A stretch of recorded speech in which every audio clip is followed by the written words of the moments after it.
تو پہلا گناہ جس چیز کو معمولی سمجھا جاتا ہے ہمارے سماج میں بیوی کے تعلقات میں وہ یہ ہے کہ جو ہے بیوی کا اپنے شوہر کو ہم بستری سے انکار کرنا، اپنے شوہر کو اپنے نزدیک آنے سے انکار کرنا۔ نبی اکرم صلی اللہ علیہ وسلم نے جامع صغیر کے اندر یہ روایت آتی ہے، آپ نے فرمایا جب شوہر اپنی بیوی کو بلائے، ہم بستری کے لیے بلائے، تو عورت پر واجب ہے کہ وہ فوراً اس کی بات مان لے، سوائے شرعی عذر کے وہ انکار کر سکتی۔ شرعی عذر ایسی کوئی مجبوریاں جس کی وجہ سے مجبوری الگ بات ہے، لیکن شرعی عذر نہیں ہے تو آپ فرماتے ہیں وہ خاوند کی فوراً خاوند کے جو ہے بات کو مان لے، خواہ وہ اونٹ کے کجاوے پر کیوں نہ بلا رہا ہو، بیٹھا ہوا ہو۔ اونٹ کا کجاوا مطلب اس کی زین جس سے بیٹھتا ہے انسان، اس پہ بھی بلا رہا ہو تو اس کو جانا پڑے گا، اس کو انکار نہیں کر سکتی ہے وہ۔ اس معاملے کو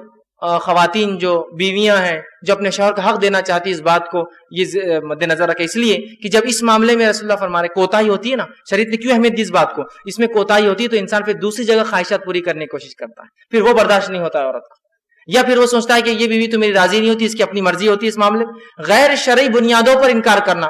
یوں ہی انکار کرنا یا اپنی ضد پر اڑ جانا، یہ بہت سنگین جرم ہے۔ دوسری روایت میں آپ صلی اللہ علیہ وسلم صحیح بخاری کی روایت آپ نے فرمایا جب شوہر اپنی بیوی کو ہم بستری کے لیے بلائے اور بیوی انکار کر دے اور شوہر اپنی بیوی سے ناراضگی کی حالت میں سو جائے تو ساری رات، اور اگر وہ سوتا رہے ساری رات اگر ناراض رہے تو اس عورت پر صبح تک کے لیے فرشتے لعنت بھیجتے رہتے ہیں، فرشتے بددعائیں بھیجتے رہتے ہیں جو عورت اس طرح سے کرے۔ ٹھیک، دوسری چیز جو میاں بیوی کے تعلقات میں جس گناہ کو معمولی سمجھ لیا گیا ہے جبکہ شریعت میں اتنا سخت گناہ ہے وہ یہ ہے عورت کا بنا کسی شرعی عذر کے اپنے خاوند شوہر سے طلاق کو ڈیمانڈ کرنا کہ بھائی مجھے طلاق دے دو، مجھے چھوڑ دو، مجھے چھوڑ دو، بنا کسی شرعی عذر کے۔ شرعی عذر ہو سکتے ہیں لیکن بنا شرعی عذر کے ڈیمانڈ کرنا یہ سخت گناہ ہے۔ صحیح جامع صغیر کی روایت ہے، آپ صلی اللہ علیہ وسلم فرمایا بغیر عذر کے خلا لینے والیاں اور اپنے شوہر سے چھٹکارا حاصل کرنے والیاں، گھر اجاڑنے والیاں، یہ اس امت کی منافق ہے۔ ٹھیک ہے، دوسری روایت نے فرمایا اور کہا جس عورت نے بغیر کسی سبب کے جو ہے اپنے خاوند سے طلاق طلب کی اس پر جہنم واجب اور یہ جنت کی خوشبو نہیں سونگیں گی، بنا شرعی عذر کے۔ بس چھوٹی موٹی باتیں پسند نہیں آ رہا، اس کی انکم بہت کم اور چھوڑ رہی ہے، یہ شرعی عذر نہیں ہے۔ ہماری بہنوں کو چاہیے کہ اس بات کو بہت سنگینی سے لے، والدین کو چاہیے اپنے بچیوں کو سمجھائے کہ چھوٹی موٹی باتوں پر جو اپنے بیٹیوں کو نہ بٹھا لے۔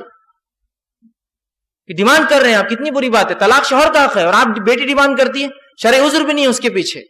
تو یہ بڑی اہم چیز ہے، یاد رکھیں اس بات کو سمجھنے کی ضرورت۔ تیسرا گناہ جو میاں بیوی کے تعلقات میں ہوتا ہے اس کو معمولی سمجھ لیا گیا ہے اور اس کے تعلق سے اتنی سخت وعید ہے حدیث میں کہ جس کی کوئی انتہا نہیں، وہ ہے حالت حیض کے اندر بیوی سے ہم بستری کرنا یا ایسی جگہ پہ ہم بستری کرنا جو غیر فطری ہے پیچھے کے حصے میں۔ آپ صلی اللہ علیہ وسلم نے فرمایا، جامع ترمذی کی روایت حدیث کے الفاظ تو ذرا غور کیجئے، جس شخص نے حیض والی عورت سے ہم بستری کی یا عورت کے پیچھے دبر میں جمع کیا یا کاہن یا نجومی کے پاس گیا اور اس کی بات کی تصدیق کی، اس نے اس چیز کا انکار کیا جو محمد صلی اللہ علیہ وسلم پر نازل ہوئی۔ وہ ایک شریعت کا منکر ہے، اس شریعت کا اس نے انکار کیا جس نے وہ عمل کیا،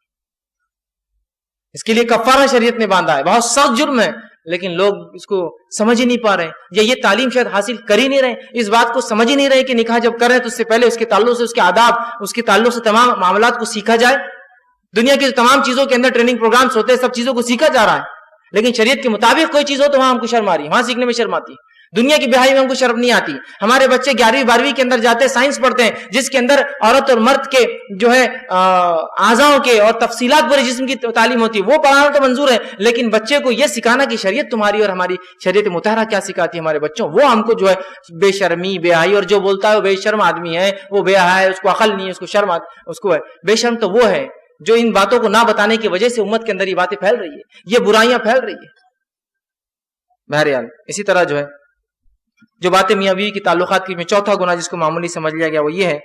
کہ کسی غیر محرم عورت کے ساتھ خلوت میں اکیلے میں ملاقات کرنا اور کسی غیر محرم عورت سے ہاتھ ملانا، یہ بہت سخت بری بات ہے۔ نبی اکرم صلی اللہ علیہ وسلم فرماتے ہیں اس کے تعلق سے، آپ نے فرمایا، ترمذی کی روایت ہے، جب بھی کوئی آدمی کسی غیر محرم عورت کے ساتھ تنہائی میں ملتا ہے تو وہ 2 نہیں، تیسرا ان میں شیطان ہوتا ہے، وہ 3 ہو جاتے ہیں۔ اور میری بات یاد رکھیے، جب بھی بارود اور آگ، چاہے کتنے بھی اچھے دوست ہو، بارود اور آگ ملتے ہیں دھماکہ ہونا ہی ہے، چاہے کتنے اچھے دوست ہوں، آگ بھی بول رہی میں اچھی دوست ہوں تمہاری، بارود بول رہا بہت اچھا دوست ہوں، لیکن جب ملیں گے تو سوائے دھماکے کے کچھ نہیں ہو سکتا، انٹینسٹی زیادہ کم ہوں گی لیکن دھماکہ ضرور ہوگا۔ تو مرد اور عورت جب غیر محرم ملتے ہیں، یہ بارود اور آگ ہے،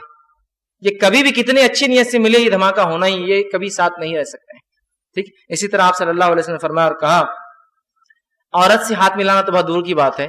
عورت کا تعلق سے دھکا لگنا کیا ہے، اس کے بارے میں کیا؟ تو ہاتھ ملانا بولے تو پکڑنا ہو جاتا ہے، اسی دھکے کے تعلق سے آپ فرماتے ہیں، اور آپ نے فرمایا صحیح جو ہے جامع صغیر کی روایت ہے، تم میں سے کسی شخص کے لیے ایک کیل لے کر اپنے سر میں مار لینا، ٹھوک لینا، اور ظاہر سی بات سر میں کیلا ٹھوکیں گے تو کیا ہوگا،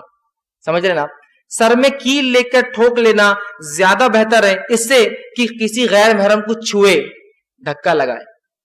کیل لے کے ٹھوک لینا زیادہ بہتر ہے بنسبت اس کے کسی غیر محرم کو دھکا لگے۔ یہاں ہاتھ ملانے میں دھکا کہاں لگتا ہے، ہاتھ ملایا جاتا ہے پورا، اور اس کو فخر، سٹیٹس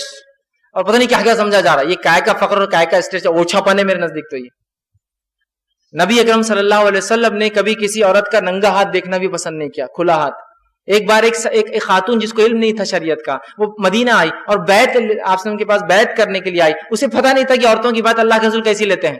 وہ آئی اور اپنا ہاتھ ڈال دیا آسم کے سامنے بیعت کے لیے، آسم فوراً اپنے ہاتھ پیچھے کے نظر پلٹے اور کہا محمد کسی عورت کے ننگے ہاتھ کو چھونا تو دور، ننگے ہاتھوں کو دیکھنا بھی پسند نہیں کرتے ہیں، اور آپ نے چہرہ پھیر لیا اس سے۔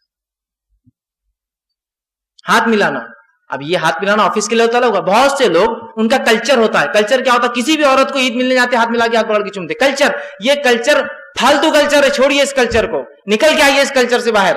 یہ شریعت نہیں ہے جو شریعت محمد یہ کہہ رہے کیلا ٹھوکنا افضل ہے سر میں، ہاتھ دھکا لگنے سے کیسے وہ اجازت دیں گا کہ آپ کلچر کے نام پر جو کسی عورت کا ہاتھ پکڑے؟ نہیں، ہاں بس سماج میں چلتا ہے، کلچر ہے ہمارا کہ کسی بھی عورت کا ہاتھ پکڑ کے ہم چومتے عید کے دن خوشی میں چومتے۔ یہ کلچر شریعت نہیں ہے، اس کو نکالنا ہوگا ہم کو اپنی زندگیوں سے۔